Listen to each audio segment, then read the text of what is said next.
Next, from Springfield, we talked to Representative Dwight Kay about whether raising Illinois taxes would hurt the state's business environment and the legislative push for tort reform and workers' comp reform. This runs about 15 minutes. Representative Dwight Kay, thanks for joining us on the Illinois Channel.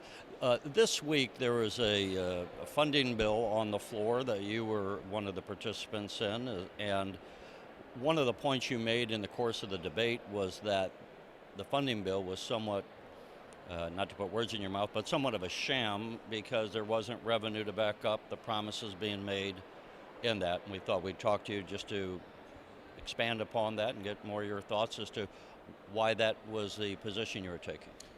Well, good question. I'm not sure I used the word sham. I think hoax was the word I used. Sham might have slipped in there, but you know, here's the simple truth. We pass bills, and that bill now, a $3.8 billion bill, has gone to the Senate. It's been signed, and it'll hit the governor's desk. And the governor has no money to work with to sign that bill. So he is literally forced to veto that bill, or AV that bill, depending on what he wishes to do, because we have no money. And we have no money because we have not been good fiscal managers since 1998 and maybe prior. And of course, I base that statement on the fact that we haven't had a balanced budget since then. When you're in the course of this debate, and are you hearing from your constituents, not actually while you're on the floor, of course, but what are you hearing from your constituents? And you have some higher ed institutions in your area. Obviously, they're in dire need of funds. How much pressure is there on representatives on one hand to vote for something, and as you vote against it because you're saying there's no money to back it up? What is that like for a representative at this point where you're trying to explain to your constituency the pinnacle that you stand on? Well, this is not a job for people who have a hard time making a yes or no vote. But specifically to your question, I've had some various pressures brought on me by community colleges that are not in my district, and that's fine. I understand that. I happen to know the chancellors at both. They're very good people. They have very good programs. SIUE is in my district, and they have spoken to me several times. I've explained the situation to them, and I think they understand that if we don't get it right this time, the chances of next time being any better are, well, slim to none.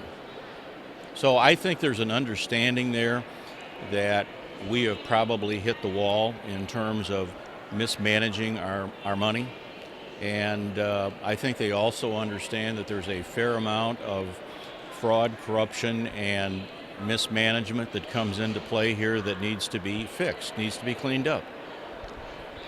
Anyone who's following the debate knows the governor's holding out for certain reforms. He's willing to raise revenue, and I presume from that he means he's willing to do some tax increase, but he doesn't want to do that without changing certain things. What reforms would you like to see enacted? And for the viewer's background, that you are a businessman, and so let's include it in that. Can we raise taxes without further damaging the business environment?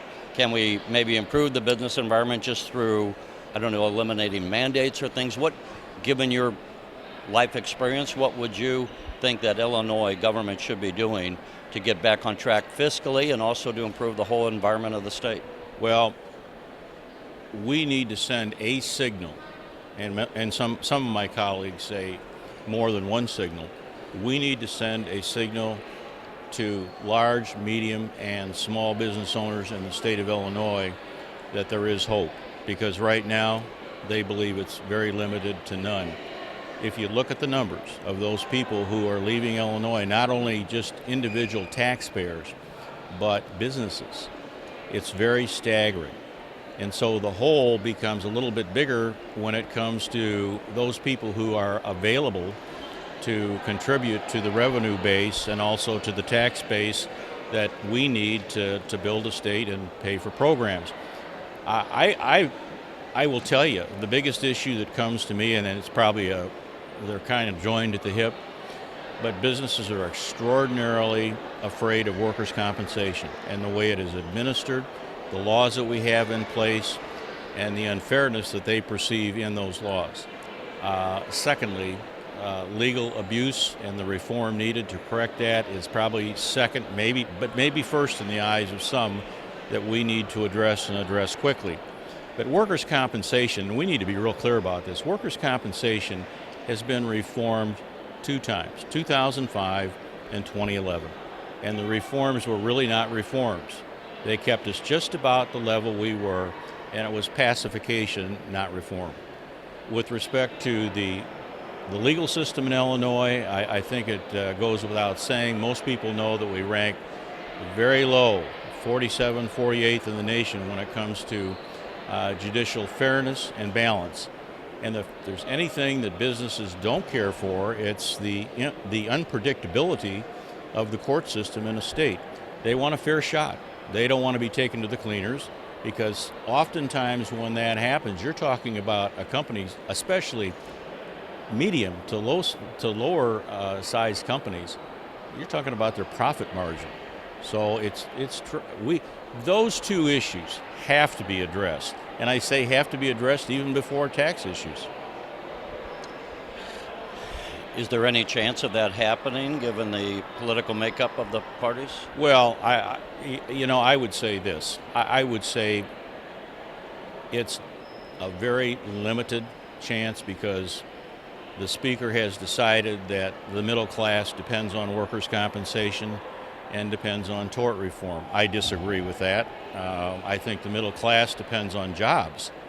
And with the number of jobs that are leaving the state of Illinois, the Speaker ought to be considering how he can assist the governor in trying to stop the outflux, stop the bleeding, and solidify the businesses we have here and create, or at least give the governor some groundwork to work with in trying to attract new businesses. It's interesting. I don't know whether you've seen it or not, but I see it in my district. But we have nightly advertisements coming across network TV, national TV, from New York, saying we reformed our work comp system, we reformed our tort system, our taxes are lower, and we've reduced a number of business mandates. In other words, restrictions to what you do. And I'm thinking to myself, that's New York. How come we can't be New York? And I'm sitting there thinking, why would I be saying that? I should be saying, why aren't we Indiana or Wisconsin or Missouri? You had mentioned the other day in a press conference we covered, you were talking about tort reform at that point, that there was a business that had, I think, been sued multiple times. Yes. And never had a judgment against it. It was there. Actually, there's several, but there's one that I'm very familiar with. Over I've forgotten whether it's an 8 or a 9 period of time, had been sued 18, maybe possibly 20 times. And they had spent somewhere in the neighborhood of $8 million defending these cases, and they didn't pay a judgment. And that drives businesses away. That is a premier example of what shouldn't happen in Illinois.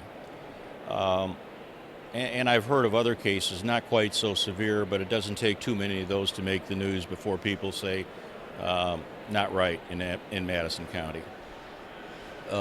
Before we close out, not to take it all day here, but on workers' comp, when I talk to various members of both parties, there seems to be some belief that a workers' comp deal could be done, maybe especially if it were tied, on the other hand, to the tax increase that Governor Rauner alluded to. But there's also, I think, from some members of both parties, that they feel that the governor's insistence that he gets his agenda passed as part of the deal, that it's unrealistic, that's never, and we're in this standoff now that's a historic proportions. What are your own thoughts? I mean, should the governor continue to hold on to all the deals that he's been going for, or is it time to say, let's prioritize and we'll get this one, and then maybe we'll go after some of these in subsequent years? Well, I've negotiated a few contracts over 42 years in business, and simply put, you generally don't ever get everything you want.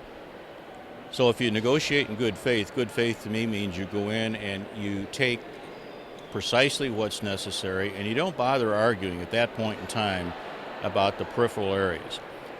Do I think workers' compensation is a peripheral area? No, I think it is a extraordinarily serious matter when it comes to business creation and growth in the state of Illinois, because without growth, we implode. Let me give you an example of what I'm talking about. If you create 100,000 jobs at the bare minimum, you create $8 billion worth of revenue. Who in the world would not want that in the state of Illinois? And we've lost a third of, well, we've lost more than a third now of our manufacturing industry. Transportation businesses are leaving left and right. The small businessmen who are close to the Indiana, Iowa, and Missouri border are opting to go there, and statistically I know that to be a fact. And I'm 10 miles from Missouri, so I'm having people come in every day saying, what does it look like, and what kind of picture can I tell them when I can't say there's reform in comp, there's no tort reform or legal abuse reform or legal fairness that is being built into the statutes. What can you tell them? Tell us the business that you're in and how many employees? Yeah, Cassin's Transport Company. We have resided in Edwardsville, Illinois, since 1933. Largest trucking car haul company in America, and I probably believe Canada now. So we employ an awful lot of people. We pay a lot of salaries. We send a lot of kids to college, and we pay health, welfare, and benefit. And it's a Teamster company. And so when I hear the argument that you can't work with unions, or unions make demands that are unreasonable, that doesn't ring well with me, because I've seen business and labor work together and do it well and do it for the benefit of both parties. Is yours a unionized place? Yes, it is. And then lastly, given your experience, why did you decide to run? How long have you been in the legislature now, and what did you think you would accomplish by joining the legislature? Well, I came here because I thought my business experience would solve some of the budgetary issues. I have a background in workers' comp, understand it pretty completely, understand the legal system in Illinois to a great extent, and what the problems are. And more so, I thought the regulatory end of the business and the difficulty it becomes to actually become a business in Illinois were things I could address. So to a small degree, I've been successful, but to a large degree, I have found little success in the areas of comp and tort reform, because the trial bar is extraordinarily powerful in Illinois. And do you intend to continue, sir? You're going for re-election this year? Yeah, I think that, I term limited myself. I said I wouldn't be here more than 10 years, and my wife has said, now you're not going to be there 10 years, it'll be 8.